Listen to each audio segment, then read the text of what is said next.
नमस्कार. मागच्या व्हिडिओमध्ये आपण पाहिलं की रेकी नक्की काय आहे. पण ह्या व्हिडिओमध्ये आपण रेकी नक्की काय आहे हे अजून डिटेलमध्ये जाणून घेणार आहोत. तर रेकी ही एक ध्यानावर आधारित असलेली ऊर्जा उपचार पद्धती, हीलिंग मॉडॅलिटी आहे. असं नाही की रेकी ही आता अलीकडच्याच काळात निर्मित झाली आहे किंवा अलीकडेच त्याचा शोध लागलाय, असं काही नाही. रेकी ही पूर्वीपासून आपले जे काही ऋषीमुनी होते ते सुद्धा या गोष्टी वापरत होते.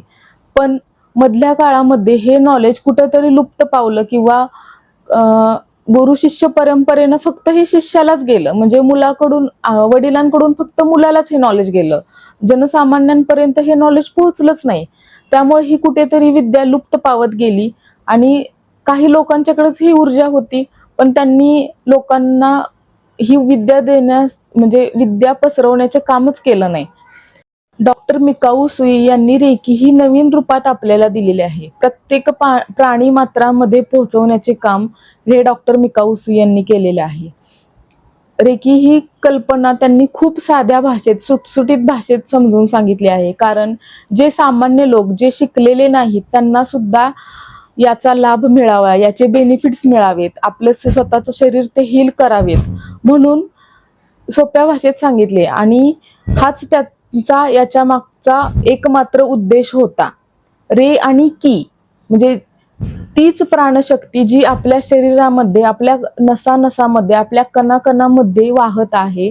आणि हीच प्राणशक्ती जर आपल्या शरीरामध्ये नसेल तर आपण जिवंत सुद्धा राहू शकत नाही. आपले हे जे काही दिसणारे शरीर आहे ते बऱ्याच मोठ्या आणि छोट्या चक्रांनी, एनर्जी सेंटर्सनी बनलेलं आहे. आपण आपल्या शरीरात असणारी 7 चक्र तर जाणतोच, पण काही लोक असं म्हणतात की, म्हणजे जे रेकी मास्टर किंवा ग्रँड मास्टर आहेत ते म्हणतात की आपल्या शरीरामध्ये एकूण 114 चक्र आहेत, एनर्जी सेंटर्स आहेत. आणि या एनर्जी सेंटर्स मधून ही रेकी प्रवाहित होत असते, जात असते आणि त्या प्रत्येक ऑर्गनला ती हील करत असते. आणि हाच जर प्रवाह थांबला तर तिथे ब्लॉकेजेस येतात. तर ब्लॉकेजेस कशा प्रकारचे असतात, तर आपण जन्मापासून ते आत्तापर्यंत जितकं तुमचं वय असेल, समजा तुमचं वय 25 असेल, 30 असेल, 35 असेल, या वर्षांमध्ये जी काही तुम्ही निगेटिव्हिटी कॅरी करत आलेला आहात त्यालाच ब्लॉकेज म्हटलं जातं. आणि ह्या ब्लॉकेजांमुळेच तुमच्या शरीरामध्ये छोटे छोटे किंवा मोठे मोठे आजार होतात.